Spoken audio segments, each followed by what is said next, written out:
بسم اللہ الرحمن الرحیم۔ پوسٹ نمبر 14 میں رکوع کی دعائیں جو پڑھی جاتی ہیں۔ پہلی دعا سنن ابو داؤد حدیث نمبر 870۔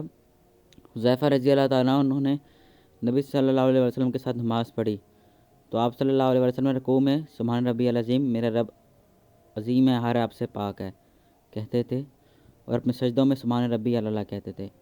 تو سبحان ربی العظیم اکثر عوام کہتی ہے، اس کا ترجمہ ہے کہ میرا عظیم رب ہر عیب سے پاک ہے۔ اس کے بعد صحیح بخاری 794، حضرت عائشہ رضی اللہ تعالیٰ عنہ روایت کرتی ہیں کہ نبی صلی اللہ علیہ وسلم اپنے رکوع اور سجدوں میں کہا کرتے تھے سبحانک اللہم ربنا و بحمدک اللہم اغفر لی، سبحانک اللہم ربنا و بحمدک اللہم اغفر لی۔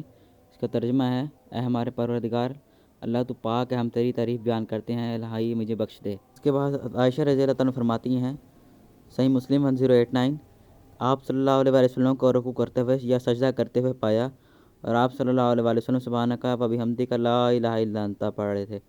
اس کا ترجمہ ہے، اے اللہ تیرے لیے ہی پاکی ہے اور تعریف ہے، تیرے سوا کوئی معبود نہیں۔ اور اس کے بعد ایک اور دعا ہے، چوتھی دعا سنن ابو داؤد حدیث نمبر 873، آپ صلی اللہ علیہ وسلم نے رکوع میں سبحان ذی الجبروتی والملکوتی والکبریائی والعظمتی پڑھا۔ اس کا ترجمہ ہے، قہر، غلبے، بادشاہی، برائی اور بزرگی کا مالک نہایت اللہ پاک ہے، اس کے سوا کوئی بھی نہیں ہے بے شک۔ تو یہ چاروں دعائیں آپ جو سی مرضی چاہیں پڑھ سکتے ہیں، یہ ساری سنت ہیں۔ اللہ ہمیں عمل کی توفیق عطا فرمائے۔ السلام علیکم ورحمۃ اللہ وبرکاتہ۔